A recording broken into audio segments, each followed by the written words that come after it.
You know, some years just pass by. They're just numbers on a calendar. But then there are others, years that are true breaking points. And we believe 2026 is shaping up to be one of those moments for the entire healthcare industry. We're not just talking about a year of change here. We're talking about a moment of profound structural fracture. A time when all those chronic symptoms we've seen in the system for years, they finally become an acute, undeniable crisis. All right, let's get into the diagnosis. So the first symptom we're seeing, it's like a relentless fever of cost inflation. PwC is projecting that the medical cost trend is going to hold steady at a staggering 8.5% in 2026. Now that might just sound like a number, but believe me, it's an incredibly powerful inflationary force. It's the kind of cost pressure that companies can't just pass on to you and me anymore. The system, it's really reaching its absolute limit. And that fever, well, it leads directly to the second symptom, a massive economic shock. Forrester's projecting that insurance premiums are about to skyrocket. We're talking hikes from a painful 18% all the way up to an absolutely unbearable 36%. Think about what that means. For more than 8 million people, this is the moment traditional insurance stops being a safety net and becomes an unaffordable luxury. This is what pushes the whole system right to the edge. Okay, so to really get our heads around this fracture, we need to make a systematic diagnosis. We're going to walk through 6 critical forces that are completely reshaping the industry's foundations. We'll look at the inflection point itself, the new healthcare trusts, the rise of digital labor, the great consumer exodus, automation as a new kind of infrastructure, and finally, the AI governance shield that's needed to hold it all together. So let's dive into our first section. We're going to frame exactly why 2026 is such a moment of profound systemic change. And just to be clear, this isn't about temporary pressures or costs just going up a little. No, this is a fundamental shift, a moment where the old rules and the old business models, they just don't work anymore. You know, to really grasp how big this shift is, sometimes you have to look back. And history gives us this incredibly powerful analogy. What we're seeing right now, this market shock, it's a lot like the industrial chaos of the early 20th century with companies like Standard Oil. And what did we learn back then? When things get this chaotic, the only rational way to survive is to control the entire industrial chain. And that idea, that parallel to the old industrial trusts, it leads us right to the first major response we're seeing in the market today. It's the rise of these new, modern healthcare trusts. And they're all built on one inescapable idea: total vertical control. So at the heart of this strategy is a really fascinating concept called profit insourcing. Honestly, it's a defensive masterpiece. Think about it. Instead of letting profits leak out to thousands of different clinics, pharmacies, and service providers, giants like United Health and CVS are just pulling all those functions in-house. They're basically building a giant economic moat around their business to protect themselves from inflation. And this chart just lays it out so clearly. The traditional model, it was totally fragmented. Profits were just leaking out at every single step. But this new, vertically integrated model, it's all about end-to-end control. It captures all that profit internally, and this is the really crucial part, it creates incredibly high switching costs for you, the customer. I mean, just think about it. Once you're in their ecosystem, you're getting your prescriptions there, you're seeing their doctors, you're using their insurance, it becomes a huge pain to leave. So let's be really clear about the takeaway here. This is not just about getting bigger for the sake of getting bigger. It is a survival strategy. By controlling that entire chain, these companies are building an economic fortress, one that's designed to be completely resilient and lock in their profit margins, no matter how crazy things get in the outside market. Okay, so building an economic fortress is one survival strategy, but it's not the only one.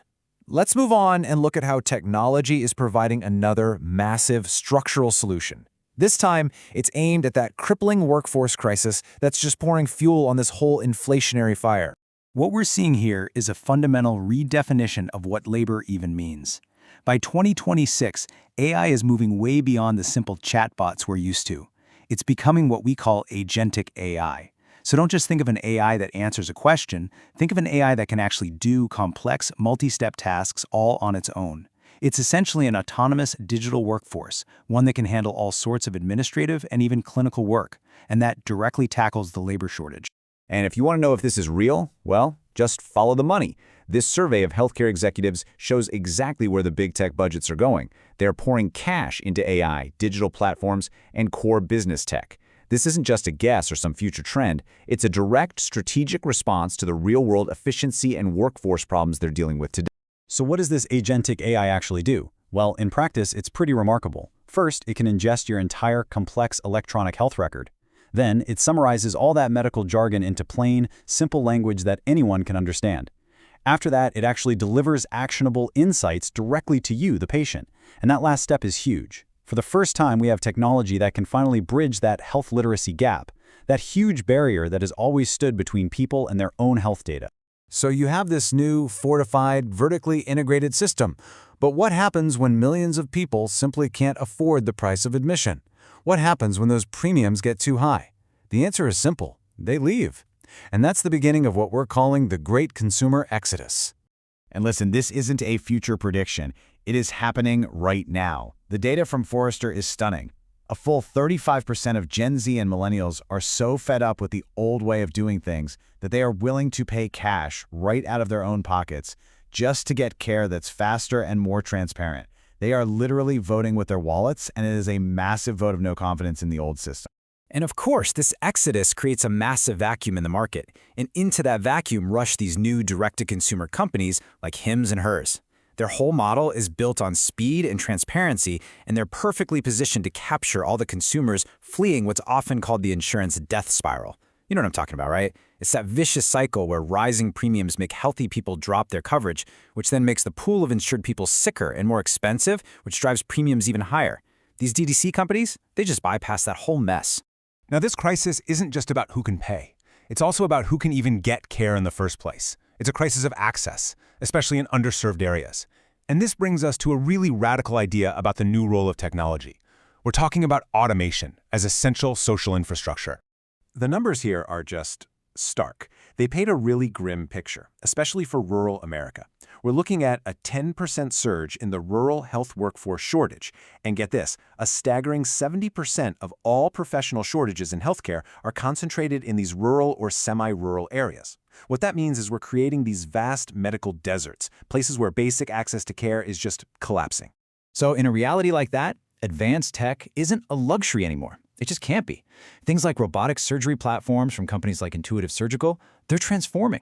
They're going from being a cool, high-tech novelty to becoming a piece of essential social infrastructure. Yeah, let me say that again. Essential social infrastructure. We're talking about it on the same level as running water or electricity. It's becoming a basic utility that's needed just to maintain a minimum standard of care in places where human specialists just aren't available anymore. But look, with all this incredibly powerful new technology being rolled out, everything from Agentic AI to robotic surgery, a huge new risk starts to emerge. And that leads us to the final point in our diagnosis today, the absolute urgent need for what we're calling an AI governance shield. So let me ask you this. In this new age of AI, what is the ultimate competitive advantage? What's the ultimate moat that protects your business? I'll tell you what it's not. It's not just having the best, flashiest AI. It's being able to prove that you can actually control it. And this number right here, it reveals a massive, gaping vulnerability.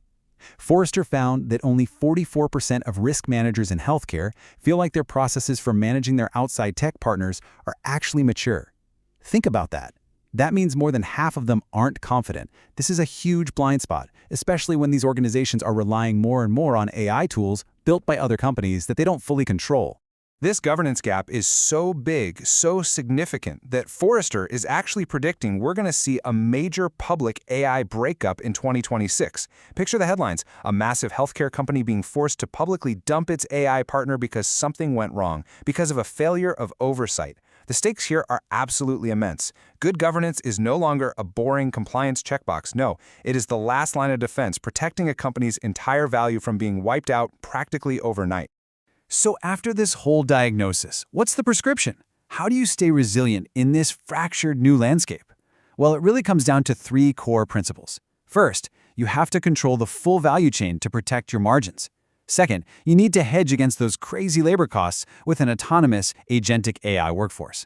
And third, you must build direct relationships with consumers founded on trust and transparency. In the chaos that's coming in 2026, these aren't just clever strategies. They're the very definition of a high-quality, resilient business model. The only question left is, who's going to build it best?